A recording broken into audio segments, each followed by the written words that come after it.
오순절 21번째 주일 은혜의 예배입니다. 오직 나는 주의 풍성한 사랑을 힘입어 주의 집에 들어가 주의 경외함으로 성전을 향하여 예배하리이다.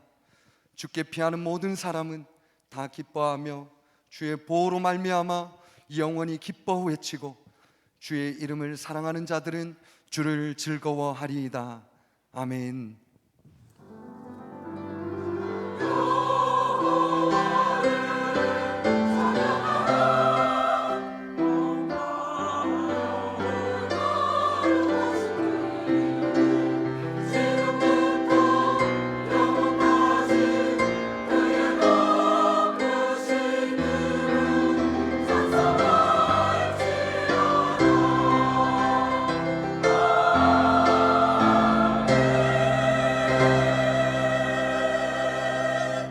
만복의 근원이 되시는 하나님, 험한 세상 속에서 저희를 눈동자처럼 지켜주셨다가 이렇게 주일에 나와 예배하게 하심을 감사드립니다.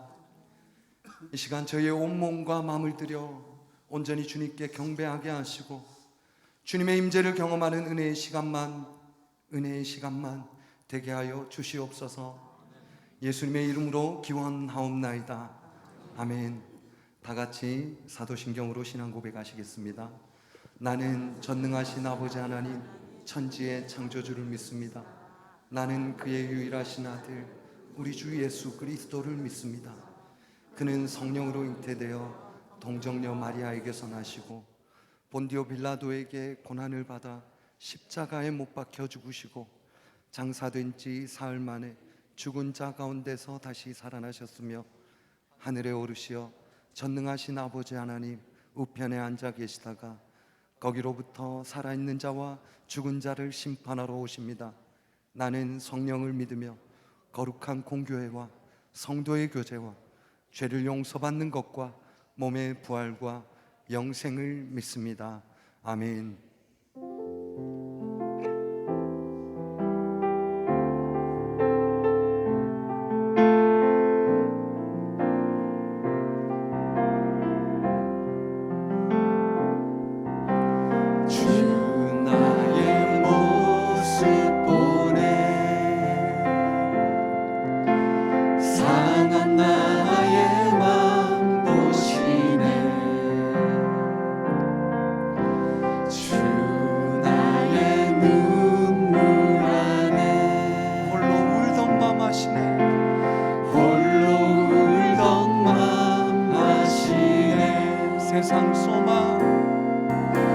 세상 소망 다 사라져가도 주의 사랑은 끝이 없으니 살아가는 이 모든 순간이 주는 내 힘을 나는 믿네. 주 사랑 내게 있네. 주 사랑 내게 있네. 그 사랑이 우리를 채웁니다. 그 사랑이 날 채우네. 주 은혜도 내게 있습니다.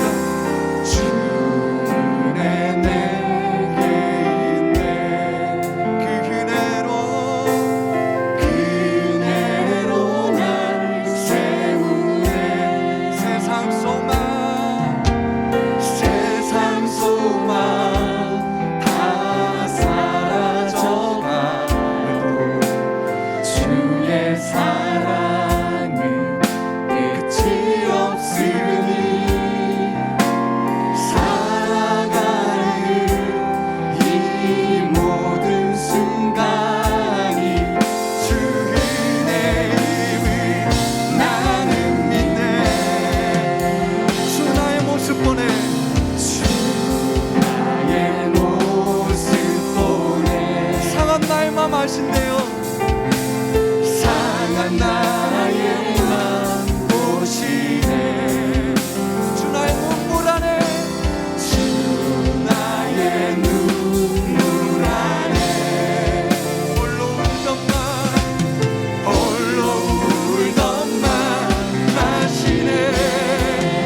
구하오니 다시는 기도하오니 내 주여 내 주여 내 주여 인도하소서 내 주를 따라 올라가 내 주를 따라 올라가 저 높은 곳에 우뚝 서 저 높은 곳에 우뚝 영원한 복 주세요 영원한 복 난 누리며 즐거운 노래 부르네 내 주님의 맘 붙들사 그곳에 있게 하소서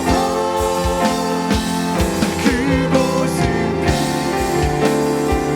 빛과 사랑이 아멘 언제나 넘치고 내 주여 내 맘 붙드사 내 주여 내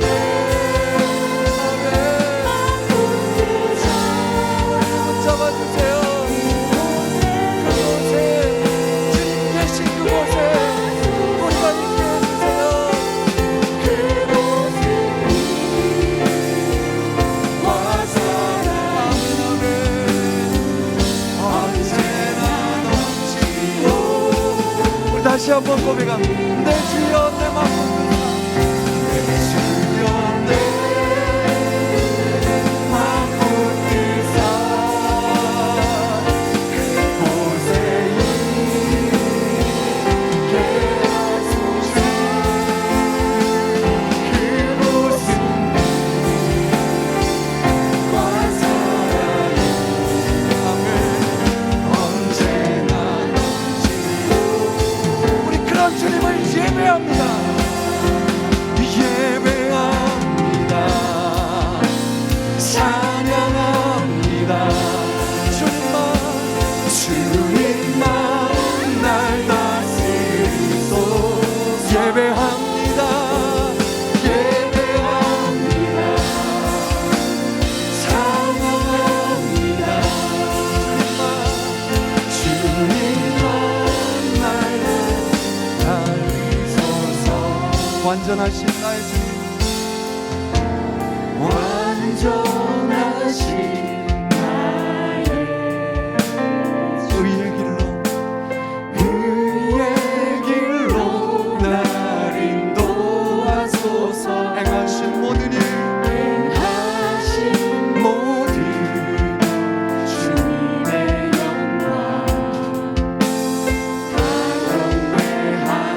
경배합니다 함께 고백합니다 완전하신 나의 주님 완전하신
복의 근원이 되시고 역사의 주관자 되시는 하나님 아버지, 종교 개혁 주일에 예배의 자리로 인도하시니 감사드립니다. 주님 앞에 오늘 또 부끄러운 모습이지만 긍휼하신 주의 은혜로 나아가오니 저희들의 예배를 받아 주옵시고 신령과 진정으로 예배하는 교회 되게 하옵소서. 아버지 하나님, 주님께서 우리에게 좁은 길로 가라 하시고 우리에게 주님의 잔을 마시라 하시는데 우리는 좁은 길로 가기를 포기하고 주님이 마신 잔을 외면하며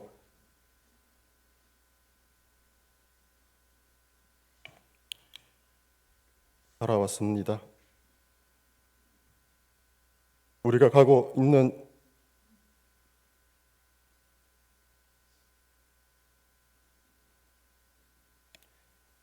잘못된 신앙의 길이 주님이 마신 잔이라 착각하며 신앙의 본질, 교회의 본질에서 점점 더 멀어지지 않는지 알 수 있는 지혜 주셔서 회복되고 치유되는 영천 제일교회 되게 하옵소서.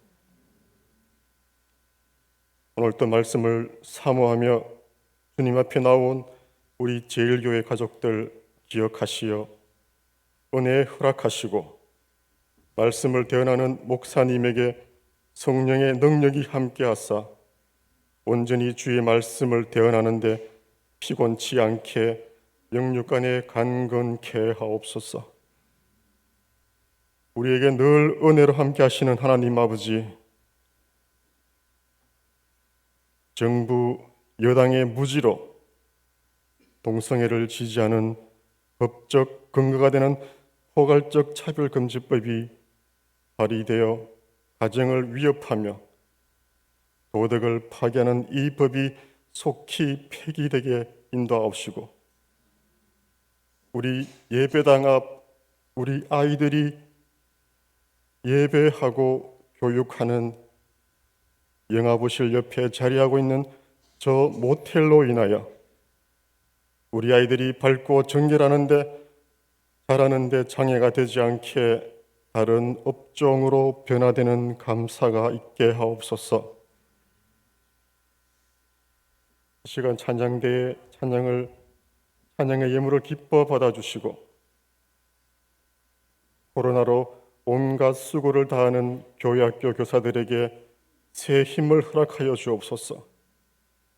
각처에서 수감에 맡겨진 일들을 감당하는 그 손길들과 마음과 육신의 질고로 치료 중인 주의 권속들과 코로나로 어려움을 당하는 모든 가정 위에 주의 치료하심과 능력이 임하여 주옵소서. 감사함과 평안이 있게 하여 주옵소서. 우리를 구원하신 예수님의 이름으로 기도드립니다.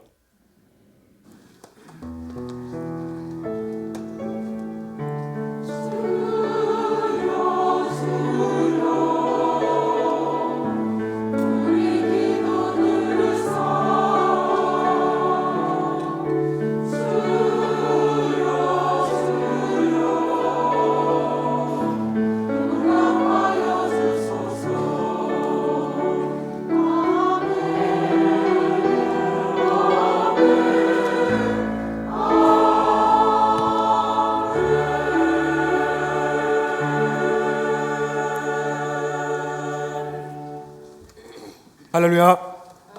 주님 안에서 만나서 반갑습니다. 좌우 앞뒤 보시며 서로 한번 인사하겠습니다. 주님 안에서 사랑합니다. 주님 안에서 사랑합니다. 반갑습니다. 네, 여러분 주보를 참고하시기 바랍니다. 여러분 주보에 보시면 다니엘 기도회 광고가 있습니다. 여러분 11월 1일부터 1일 주일 저녁부터 21일 토요일 저녁까지 21일 동안 다니엘처럼 우리가 기도하는 것인데요. 여러분 여기에 도전하시고 헌신하시면 좋겠습니다. 여러분 나가실 때 예배 마치고 가실 때에 1층에서 지난주부터 나눠드리는 표가 있습니다. 여러분 가정에 가져가서 세워두시고 또 기도하시고 기도 제목도 거기에 적으시고 21일 동안 예배당에 나와서 여러분 함께 예배하시면 좋겠습니다. 오셔서 성도님들의 간증도 들으시고 같이 찬양하고 같이 기도할 수 있는 은혜의 시간 되었으면 좋겠습니다.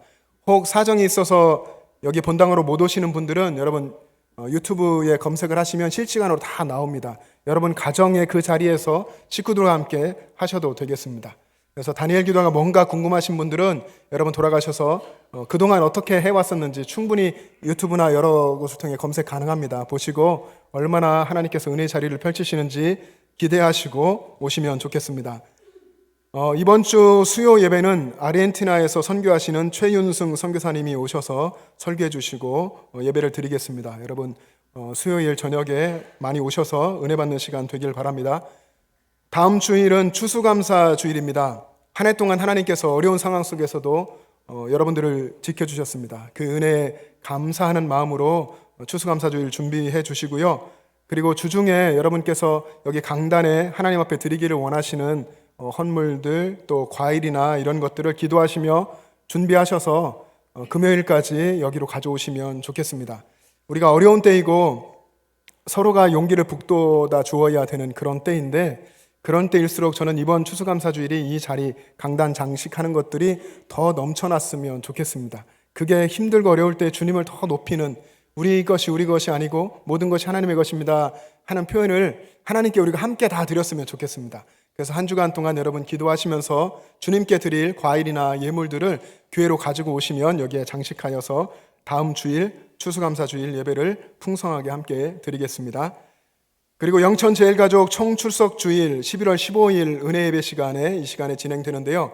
계속해서 한 2주 이렇게 구역 식구들이 저녁 시간대에 모여서 기도를 계속 이어가고 있습니다.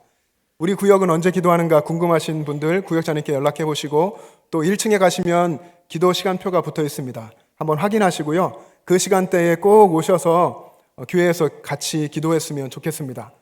또 기도하고 싶다, 계속 기도하고 싶다 하시는 분들은 언제나 오셔서 오신 분들, 다른 구역 식구들, 우리 같은 교회잖아요. 함께 기도할 수가 있겠습니다.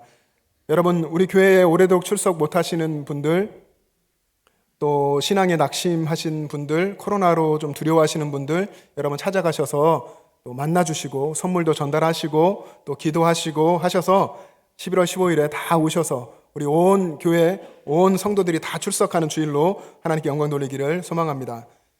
여러분 주보에 11월 가정예배 순서지를 넣어드렸습니다.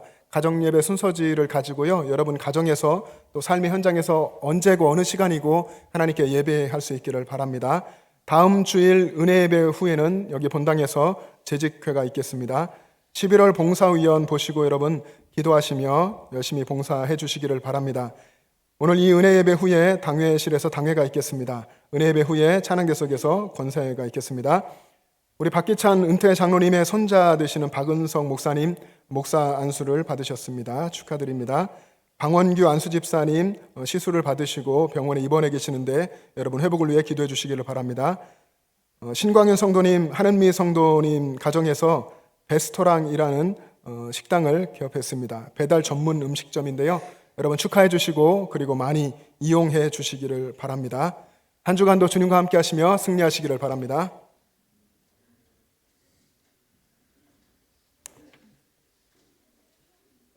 오늘 우리에게 주시는 하나님의 말씀은 신약 성경 요한복음 20장 21절 말씀입니다.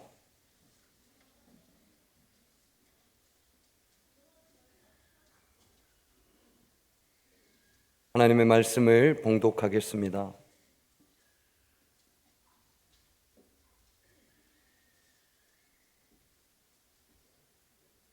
예수께서 또 이르시되 너희에게 평강이 있을지어다. 아버지께서 나를 보내신 것 같이 나도 너희를 보내노라. 아멘.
아멘.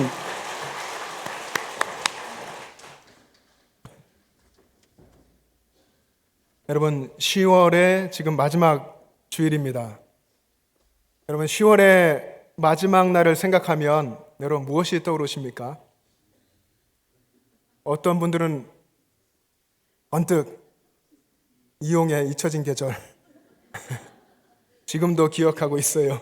10월의 마지막 밤을 뭐 이런 노래가 생각날지도 모르겠습니다. 그런데 또 한 가지가 이제 곧 이번 주중이죠. 주중에 오는 할로윈데이라는 것이 있습니다. 몇 해 전까지만 해도 굉장히 생소했는데 지금은 우리 한국 땅에도 이 할로윈데이가 굉장히 인기가 많고 어린아이들, 뭐 미취학 아동들까지도요. 어린이집이나 유치원에서부터 해서 학교도 그렇고 뭐 청소년 혹은 청년들까지도 이 할로윈데이를 즐깁니다. 세계적인 이런 축제가 되어 버렸는데 이 할로윈데이는 고대의 풍습에서 유래하는데 아일랜드의 켈트족들이 해마다 연말이 되면 죽음의 신들이 찾아오게 되고 그 죽음의 신에게 제물을 바치는, 그래서 죽음의 신들이 지나가게 하는 그런 고대 풍습이 있었습니다. 그것에서 유래됐다고 보고 있고 아일랜드 사람들이 그 땅의 기근을 피해서 미국으로 이렇게 이주해 오면서 미국 땅에 이제 이 풍습이 이어지게 되고 미국 전역에 그리고 세계로도 이렇게 퍼져나가는 것입니다. 그래서 지금은 뭐 복장들을 그렇게 하죠. 죽음의 신이 왔을 때에 나인 걸 모르게 하려고 그때부터 괴물을 복장을 하고 뭐 귀신의 복장을 하고 유령 복장을 하고 이렇게 했던 것입니다. 그렇게 하면서 이웃집마다 찾아가서 사탕을 달라 하고 초콜릿을 달라 하고 이렇게 상업적으로 굉장히 발전이 되었습니다. 요즘 우리 아이들이 즐거운 놀이라고 생각하고 흥미롭게 생각하고 아무 생각 없이 이런 문화를 그냥 따라가고 있는 듯 합니다. 사탄은 10월 31일 그날을 이날로 만들어 버렸는데 10월 31일은 우리가 하나님 말씀을 붙들고 종교 개혁의 선배들이 목숨을 걸고 종교 개혁을 시작하고 선포한 날입니다. 이 날에 대해서 이렇게 허울 좋은 포장을 씌워서 할로윈데이로 만들어 버린 것입니다. 종교개혁을 이어오는 우리의 신앙, 우리를 붙들어야 할 그 참된 신앙을 위협하고 그리고 바꾸어 버리고 왜곡시키는 사단의 수많은 일들이 세상 속에 있습니다. 이런 역사적인 아주 중요한 사건들, 반드시 우리가 따라야 하고 지켜야 하는 그런 것들을 잊어버리게 하고 바꾸어 버리는 그런 일들이 세상에 참 많이 있습니다. 여러분, 오늘은 종교개혁 503주년 되는 종교개혁 기념주일입니다. 503년 전 1517년 10월 31일 독일의 비텐베르그 성당 정문에 루터가 95개조 반박문을 게시했습니다. 그러면서 그것이 시발점이 되어서 종교개혁 운동이 본격적으로 시작되었습니다. 우리들은 다 개신교인들이고 이 종교개혁의 후예들입니다. 종교개혁의 그 정신, 하나님의 말씀, 오직 믿음으로 구원받는다는 그 하나님의 말씀을 붙들고 신앙생활을 새롭게 해나간 그 개신교인들이고 종교개혁의 후예들입니다. 그런데 엄청난 세월이 흘렀죠. 503년이나 흐른 지금 오늘 종교개혁의 후예들이라고 하는 우리들의 신앙은 어떻습니까? 우리의 신앙의 수준이 어떻습니까?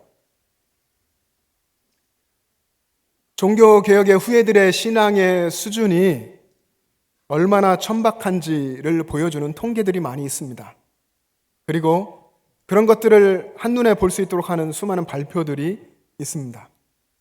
또 간혹 개신교회 또 개신교인들에 대한 사회의 신뢰도가 얼마나 떨어지고 있는지 이런 것들을 사회에서 보도하고 있고 우리도 심심치 않게 그것을 보게 됩니다.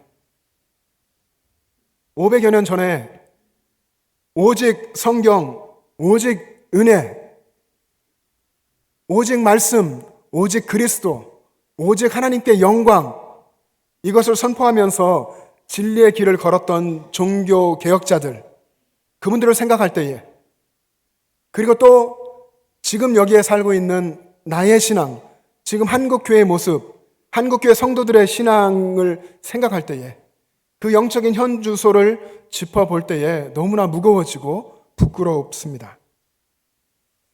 우리 여기 한국에서 아주 먼 어떤 나라에 가보면 거기 시골에 작은 교회가 하나 있는데 그 교회의 벽에 특별한 주기도문이 써 있다고 합니다. 그 주기도문이 왜 특별할까? 예수님께서 주기도문을 가르쳐 주셨잖아요. 너희는 이렇게 기도하라 하고 가르쳐 주셨고 우리도 주기도문을 자주 하나님 앞에서 암송하며 기도합니다. 거기에 있는 기도문이 특별하다고 하는 이유는 그 기도문이 거기에 쓰여질 때에 그 당시에 신앙생활했던 사람들의 신앙의 수준을 보여주기 때문에 그렇습니다. 주기도문 내용을 여러분들이 잘 아시니까 한번 그 내용을 생각하시면서 들어보시면 좋겠습니다. 제가 그 내용을 한번 읽어보겠습니다. 하늘에 계신 이라고 말하지 말라. 세상 일에만 빠져 있으면서 우리라고 말하지 말라. 너 혼자만을 생각하며 살면서 아버지라고 부르지 말라. 하나님의 아들, 딸로 살지 않으면서 아버지의 이름을 거룩하게 하시며 라고 말하지 말라. 자기 이름을 빛내기 위해 안간 힘을 쓰면서 아버지의 나라가 오게 하시며 라고 말하지 말라. 물질 만능의 이 세상을 좋아하면서 아버지의 뜻이 하늘에서와 같이 땅에서도 이루어지게 하소서 라고 하지 말라. 내 뜻대로 되기를 원하면서 오늘 우리에게 일용할 양식을 주시고 라고 말하지 말라. 속으로는 죽을 때까지 먹을 양식을 쌓아두려 하면서 우리가 우리에게 잘못한 사람을 용서하여 준 것 같이 우리 죄를 용서하여 주시고 라고 말하지 말라. 누군가에게 아직도 앙심을 품고 있으면서 우리를 시험에 빠지지 않게 하시고 라고 말하지 말라. 죄 지을 기회를 은밀히 찾아다니면서 악에서 구하소서 라고 말하지 말라. 악을 보고도 양심의 소리에 귀를 막으면서 아멘 하지 말라. 주님이 가르치신 기도를 조금도 진지하게 생각하지 않으면서. 여러분, 시골의 작은 교회에 벽에 써 있는 이 주기도문, 굉장히 사실은 무거운 내용 아닙니까? 우리의 마음을, 우리의 신앙을 굉장히 무겁게 하는, 돌아보게 하는 내용입니다. 너희가 고백하고 있는 그 고백의 내용, 그 주기도문의 내용, 너희들의 기도하는 내용처럼 제대로 살아라 하는 것이죠. 신앙생활 똑바로 해라 하는 겁니다. 이 이야기가, 이 무게 있는 이야기가 그리 멀게 느껴지지 않습니다. 바로 우리의 이야기 같고 바로 내 이야기가 같습니다. 나의 이야기인 것 같습니다. 우리의 신앙이 성경의 진리 그리고 예수님의 말씀에서 얼마나 동떨어져 있는지, 어느 순간 이렇게 멀리 떨어져 있게 되었는지를 깨닫게 해줍니다. 그래서 특별한 주기도문입니다. 500여 년 전 16세기 초에 종교개혁 운동이 활발하던 그때에 종교개혁을 이루어내었던 믿음의 선배들, 종교개혁자들의 신앙은 정말 특별했을 것입니다. 어떤 설명이 필요 없을 정도로 얼마나 용기 있었는지, 그들의 신앙이 얼마나 담대하고 또 그리고 얼마나 순수했을 것인지, 얼마나 거룩하고 그 안에 하나님의 능력이 나타나고 또 하나님의 진리에 목숨을 걸고서 살아가는 그들의 삶이었을지 우리가 충분히 이해하고 알고 있습니다. 그런데 그 후에라고 하는 우리들의 지금 신앙은 어떻습니까? 나의 신앙은 어떻습니까? 지난 몇 주 전부터 지금까지 이 병이 이렇게 나가지고요. 여러분도 입병 나면은 막 입안에서 이렇게 왔다 갔다 하잖아요. 여기에 생겼다, 좀 나으면 저쪽에 생겼다 하는데, 그렇게 입병이 이제 한 몇 주 있다가 마지막에 굉장히 이제 크게 되어서 좀 고생을 했는데 지금은 많이 나아졌습니다. 거의 다 나아가는 단계인데, 이 과정 속에서 너무 아프고 또 불편하기도 하고 다른 어느 때보다 좀 통증이 있어서 어떤 때는 그런 적이 그전에는 없었는데 잠을 자다가도 이 통증이 막 치아까지 느껴지고 해서 잠을 자다가 살짝 깨고 이런 경우도 있었습니다. 이런 과정들을 겪으면서 이 작은 것 하나 때문에 내 삶의 컨디션도 달라지고 불편하고 또 자주자주 보며 나아졌는지 확인하게 되고 여러 가지 방법도 또 해보게 되고 꿀도 발라보고 뭣도 하고 이렇게 하는데, 그러면서 생각하게 된 것이, 설교를 준비하면서 조금 더 생각하게 된 것이, 내가 연약한 인간인 내가 내 몸에 이런 작은 불편함, 내 몸에 이런 작은 변화에도 이렇게 민감하게, 아주 민감하게 반응하는데, 나를 살려주신 하나님의 역사, 내게 사명 주신 하나님의 그 복음에 대해서는 나는 왜 이렇게도 둔감하게 살았는가? 하나님이 하시는 일에는 왜 이렇게 나는 무감각했는가 하는 부분을 생각하게 됐습니다. 특별히 예수님의 생애, 제자들을 파송하시는 이런 오늘 본문의 내용들을 읽어보고 묵상하면서 예수님께서 제자들에게 가르치셨던 그 신앙의 정수가 과연 내 삶에 있는가? 예수님의 제자들, 그리고 그 뒤를 잇는 초대교회 성도님들의 신앙, 그리고 종교개혁자들의 신앙의 내용이 내 삶에도 있는가 하는 부분들을 질문하게 됐습니다. 그리고 그 질문을 할 때마다 너무나 부끄러워지고 마음이 무거워지는 것을 경험했습니다. 여러분, 오늘 본문의 내용을 우리 같이 한 절이지만 짧게 읽었지 않습니까? 이때 상황이 이렇습니다. 예수님께서 십자가에 못 박혀 죽으시고 성경의 기록대로 3일 만에 부활하셨습니다. 안식 후 첫날 이른 새벽에 부활하셨고 그날 저녁이 되었습니다. 그날 저녁이 되었는데 예수님이 부활하셨다는 소식을 제자들은 전해 들었지만 예수님의 부활을 믿지 못했습니다. 그래서 한 곳에 모인 곳에 모든 문들을 닫아놓고 유대인들에게 잡혀서 자신들도 죽을까 봐 두려워서 문들을 다 닫고 있었습니다. 그때에 예수님께서 제자들이 모인 그곳에 신비하게 찾아오셨고 그리고 제자들에게 말씀하셨습니다. 그 내용이 오늘 읽은 내용이죠. 예수님께서 이따 찾아오신 것은 이제 40일만 있으면 하나님 나라 천국으로 내가 올라갈 텐데, 제자들을 세상에 그대로 두고 갈 텐데 마지막으로 하고 싶은 말씀을 하러 오신 것입니다. 그 말씀이 예수께서 이르시되 아버지께서 나를 보내신 것 같이 나도 너희를 보내노라. 나도 너희를 보내노라. 나도 너희를 세상에 보내노라 말씀하시는 것입니다. 여러분, 이 장소가 어떤 곳이었습니까? 넓지는 않았을 겁니다. 아마도 그리 많이 여기만큼 넓지는 않았을 것이고 그 공간에 그 모든 공간이 닫혀져 있고 그 속에 제자들이 있고 예수님이 계십니다. 제자들에게 예수님이 말씀하십니다. 내가 너희를 보내노라. 예수님께서 하시고 싶었던 제자들을 파송하는 그 파송식이 그 좁은 공간에서 이루어지고 있는 것입니다. 짧은 한마디지만 나도 너희를 보내노라. 그렇지만 이 말씀을 통해서 주님께서는 이들에게 하늘의 권능을 부어주시고 거룩한 사명을 주시고 세상으로 파송하신 것입니다. 예수님이 주신 파송의 말씀, 우리들에게도 다 들려지길 원하는데요. 그 한마디는 이런 뜻입니다. 사랑하는 제자들, 너희들은 여전히 부족하지만, 여전히 허물투성이이지만, 그리고 자주 넘어지고 자주 쓰러지지만 내가 너희를 세상에 파송한다. 내가 너희에게 성령을 부어줄 것이고 영원히 너희와 함께 할 것이다. 예수님이 약속하시는 것입니다. 예수님의 이름과 권능으로 세상을 정복하고 다스리는 예수님으로부터 보냄받은 자로 살아가도록 제자들을 파송하신 것입니다. 여러분, 이렇게 파송받은 제자들은 세상 속에서 믿음의 역사를 썼죠. 하나님 나라를 세상 가운데 세워갔고 복음으로 세상을 정복하고 다스리면서 세상을 변화시켜 갔습니다. 바로 이것이 우리가 가지고 있는 성경 속의 사도행전의 이야기입니다. 그리고 초대교회 성도들의 역사입니다.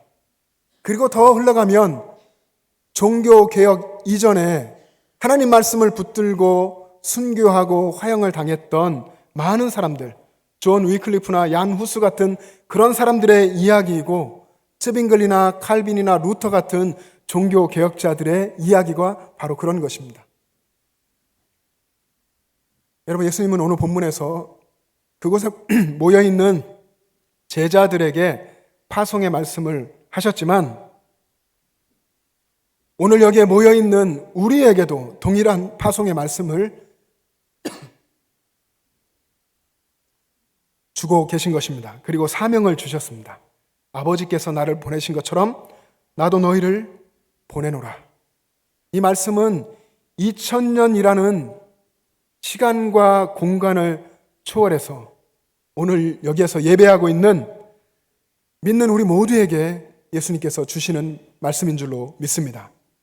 그래서 우리는 제자들이 그때 받았던 그 사명과 그 정체성을 우리도 가져야 하는 것입니다. 예수님의 이름과 예수님이 주시는 그 권능으로 세상 속에 나아가서 하나님의 나라를 세우고, 주님이 나를 살려주신 그 복음을 붙들고 세상에 나아가서 그 복음으로 세상을 정복하고 다스리는 예수님의 제자가 되어야 하는 것입니다. 그것이 우리가 받은 사명이고 우리가 가져야 할 정체성입니다. 예수님께서 저와 여러분을 세상에 보내셨습니다. 여러분, 그것을 믿는다면 우리는 모두가 다 보냄받은 자입니다. 보냄받은 자입니다. 보냄받은 자라고 하는 그 그리스도인의 거룩한 정체성이 여러분 가운데 오늘 확고해지시기를 주님의 이름으로 축복합니다. 보냄받은 자는 헬라어로 말하면 아포스톨로스입니다. 우리 언어가 아니라 좀 생소한데 한번 따라해 보겠습니다. 아포스톨로스.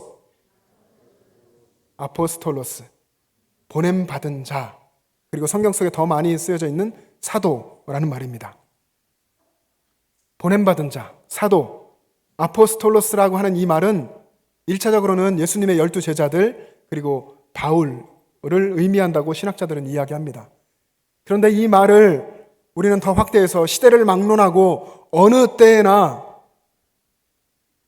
예수님의 제자가 되어서 예수님의 부름에 순종하고 예수님의 제자로 살기를 원하는 사람들, 그래서 예수님으로부터 세상에 파송받아서 믿음으로 하나님 나라를 세워가는 모든 믿음의 사람들을 의미하는 것입니다. 그 사람들이 아포스톨로스입니다. 예수님이 지금 여러분들에게 말씀하십니다. 내가 너를 세상으로 보낸다. 너는 나의 사도다. 너는 아포스톨로스다. 라고 예수님께서 저와 여러분에게 말씀하시는 줄로 믿습니다. 예수님 계시던 당시 로마 제국 아래에 있었잖아요. 그때에 예수님이 사용하신 이 아포스톨로스라고 하는 단어는 로마 제국에서 사용하던 군사 용어였습니다. 예수님이 종교적인 언어를 사용하지 않으시고 제사장이라든지 많은 용어들이 우리 익히 아는 유대인들이 아는 용어들이 있었지만 그런 걸 사용하지 않으시고 군사 용어로서 아포스톨로스를 사용하셨습니다. 이 단어는 아주 높은 지위에 있는 지휘관을 이야기합니다. 장군들을 몇 사람, 여러 사람을 두고 있는 사령관 정도? 성경 속에서 혹시 비슷한 단어를 찾는다면 총독 정도, 유대 땅에도 빌라도 총독이 있었잖아요. 그런 사람들을 의미하는 것이 아포스톨로스에 가까운 것 같습니다. 로마가 다른 나라와 전쟁을 해서 전쟁에 이기고 그 나라를 이제 속국으로 만들려 할 때에 로마 황제가 적절한 한 사람을 불러서 그를 세웁니다. 그리고 그에게 아포스톨로스라고 임명을 하고 이렇게 이야기했다고 합니다. 자, 이제 너는 내 이름으로, 로마 황제의 이름으로 가서 그 땅을 정복하고 다스려라. 내가 너에게 통치권을 주고 외교권을 주고 판결권을 주고 모든 권한을 너에게 부여하마. 이렇게 해서 그를 임명하고 보내어서 그 나라를 정복하고 다스리게 했습니다. 그러니까 황제의 권위, 왕의 권위를 가지고 그 권위를 부여받고서 그 땅에 가서 그 땅을 다스리는 사람이 아포스톨로스였습니다. 예수님은 제자들을 보내실 때에 이 말을 사용하셨던 것입니다. 여러분, 근데 사실 성경, 복음서, 그리고 신약 전체를 여러분 읽어보시면 예수님이 보냄받은 자라고 하는 이런 의미의 말들을 굉장히 많이 하셨습니다. 신약 성경 27권 전체를 보시면 무려 80여 번이나 이런 의미의 이야기들이 쓰여져 있습니다. 예수님은 제자들을 보내시면서 너희는 보냄받은 자다, 아포스톨로스다라고 말씀하셨고, 예수님 스스로도 요한복음 13장에 보면 하나님으로부터, 아버지로부터 보냄받았다, 오늘 본문에도 마찬가지고요, 그렇게 쓰여져 있습니다. 예수님께서 원하셨던 것은 예수님으로부터 보냄받은 제자들, 그들을 통해서 또 다른 보냄받은 자들이 만들어지고 또 다른 제자들이 만들어지고 또다시 그들을 통해 또 제자가, 또 보냄받은 자가, 또 보냄받은 자가 계속해서 만들어져서 예수님께서 다시 오시는 그날까지 이 땅에 하나님 나라가 세워지고 복음이 널리 전해지기를 원하셨던 것입니다. 예수님의 제자들처럼 하나님의 백성들이 이 땅, 이 세상 나라를 정복하고 다스린다는 내용이 어디에 써 있습니까? 여러분, 성경을 보시면 어디에 맨 처음 나올까요? 그 내용이 바로 창세기 1장에 나옵니다. 하나님께서 지으신 첫사람 아담에게 하나님께서 하나님의 권위를 주시면서 세상을 정복하고 다스리라 하셨습니다. 하나님이 진정한 왕이고 하나님이 모든 세계를 다스리시는 왕이신데 아담에게 그것을 주시면서 나를 대신하여서 대리 통치자로 이 세상을 정복하고 다스려라 라고 말씀하셨습니다. 그리고 성경을 계속 읽어가면 여러분, 여호수아서에 보면 하나님의 백성들, 이 이스라엘 백성들이 하나님이 약속하셨던 드디어 가나안 땅, 약속의 땅에 와서 그 땅을 정복합니다. 하나님의 이름으로 그 땅을 정복합니다. 그리고 다스립니다. 여러분, 신약 성경에 오면 어떻습니까? 이제 새로운 하나님의 백성, 복음으로 변화된 새롭게 새로운 존재로 살아가는 하나님의 백성들, 그리스도인들, 믿음의 사람들, 그들을 통해서 그들이 받은 바 그 복음으로 세상을 정복하라고, 세상을 복음으로 정복하고 그 문화를 다스리라고 주님께서 말씀하셨습니다. 이 말씀을 제자들과 또 오늘 우리에게 주실 때에 그냥 보내신 것이 아닙니다. 하나님의 권능과 왕권과 능력을 주셨습니다. 마태복음 28장에 보면 여러분이 잘 아시는 말씀이 써 있습니다. 예수님은 제자들을 세상에 보내시면서 하늘과 땅의 모든 권세를 주셨습니다. 그 말씀을 제가 한번 읽어보겠습니다. 예수께서 나와 말씀하여 이르시되 하늘과 땅의 모든 권세를 내게 주셨으니 그러므로 너희는 가서 모든 민족을 제자로 삼아 아버지와 아들과 성령의 이름으로 세례를 베풀고 내가 너희에게 분부한 모든 것을 가르쳐 지키게 하라. 볼지어다 내가 세상 끝날까지 너희와 항상 함께 있으리라. 아멘. 예수님께서 승천하시기 전에 제자들에게 다시 한번 말씀하시는 것이 내게는 하늘과 땅의 모든 권세가 있다. 이 권세를 가지고 너희를 세상에 보낸다. 너희에게 성령이 부어질 것이고 그리고 영원히 성령께서 너희와 함께 하실 것이다. 이렇게 약속하시는 것입니다.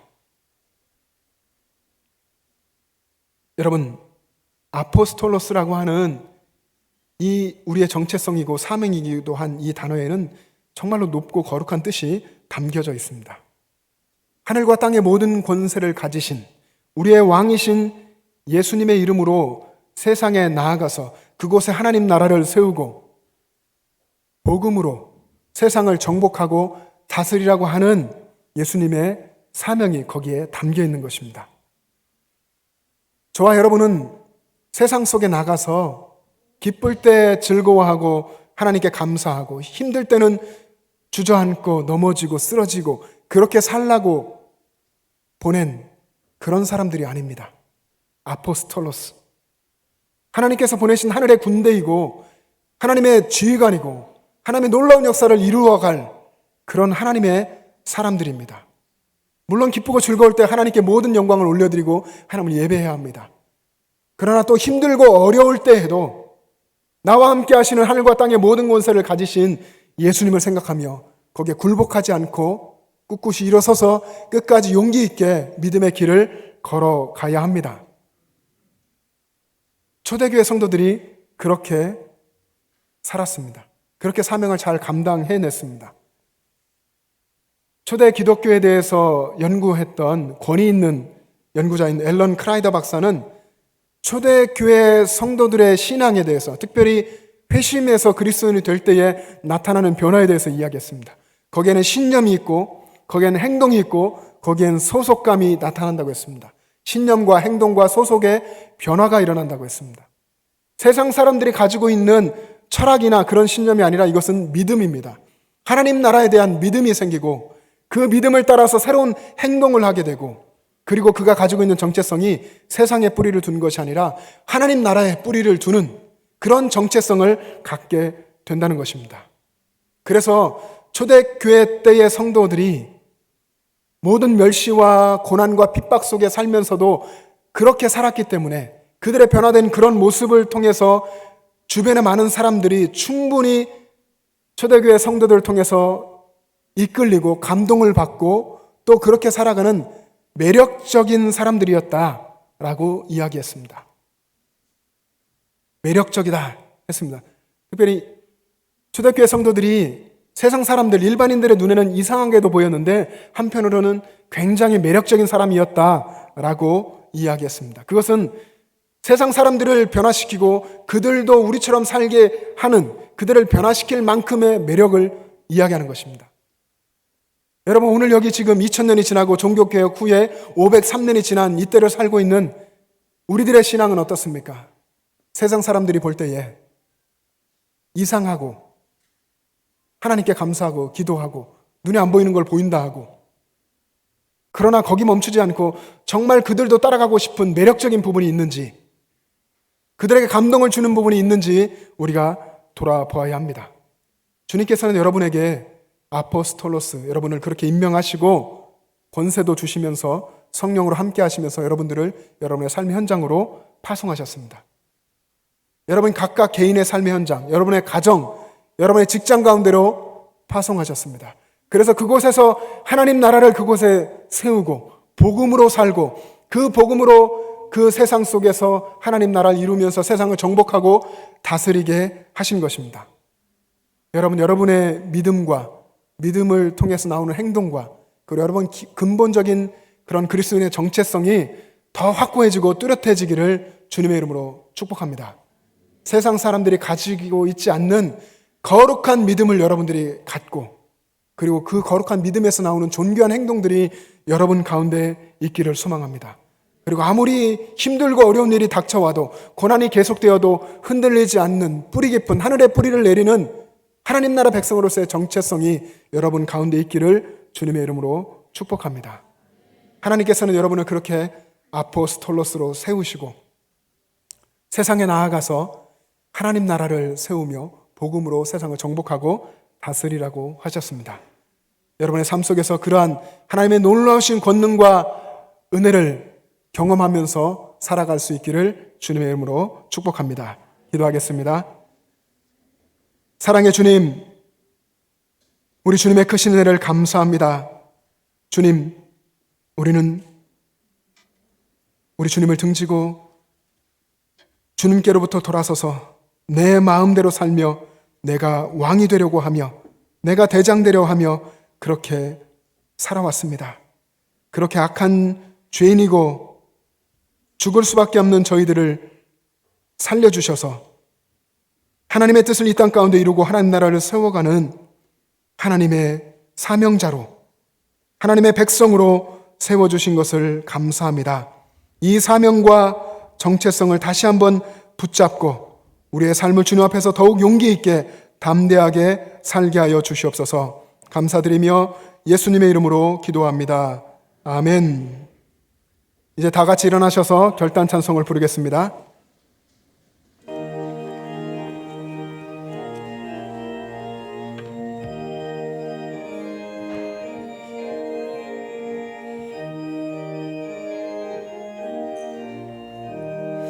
세상 모든 풍파 너를 흔들어 약한 마음 낙심하게 될 때에 내려주신 주의 복을 세어라.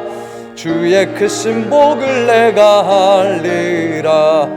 받은 복을 세어 보아라. 크신 복을 내가 알리라. 받은 복을 세어 보아라. 주의 크신 복을 내가 알리라. 세상 근심 걱정 너를 누르고 십자가를 등에 지고 나갈 때 주가 내게 주신 복을 세어라. 두려움 없이 항상 찬송하리라. 받은 복을 세어 보아라. 크신 복을 내가 알리라. 받은 복을 세어 보아라. 주의 크신 복을 내가 알리라. 세상 권세 너의 앞길 막을 때 주만 믿고 낙심하지 말아라. 사들이 너를 보아리니 염려 없이 앞만 보고 나가라. 받은 복을 세어 보아라. 크신 복을 내가 알리라. 받은 복을 세어 보아라. 주의 크신 복을 내가 알리라. 사랑하는 여러분, 이제 주님께서 파송하신 여러분의 삶의 현장에 나아가 살아갈 때에 주님께서 성령으로 함께 하시고 하늘과 땅의 모든 권세로 함께 하심을 믿고 힘을 내고 용기를 내어서 승리의 걸음을 걸어가시기를 바랍니다. 주님께서 여러분을 도우시고 함께 하실 것입니다. 기도하겠습니다. 우리의 생명의 주관자 되시는 주님, 주님의 한없는 은혜를 감사합니다. 시대가 힘들고 예측하기 어려운 상황 속을 걸어가지만 주님께서는 변함없이 우리와 함께 하시고 우리를 지켜주심을 감사합니다. 주님 앞에 드리는 또 다른 신앙 고백인 감사가 우리의 심령에서 떠나지 않게 하여 주시옵소서. 늘 하나님을 바라보고 하나님을 굳건하게 믿고 세상을 향한 주님 주신 사명을 잊어버리지 않고 살아가는 저희들 되게 하여 주시옵소서. 그 거룩한 사명을 위해서 하나님께서 우리에게 여러 가지를 채워주시고 부어주심을 감사드립니다. 우리 주님께 이 시간 여러 가지 예물로 주님께 드립니다. 주일영검을 드리며 각종 예물을 주님 앞에 드리며 우리의 결단과 우리의 삶을 주님께 드립니다. 주님, 이 모든 것을 사용하셔서 이 땅 가운데에, 이 영천에, 우리의 교회와 우리 가정 가운데에 하나님 나라와 그 역사를 이루어 주시옵소서.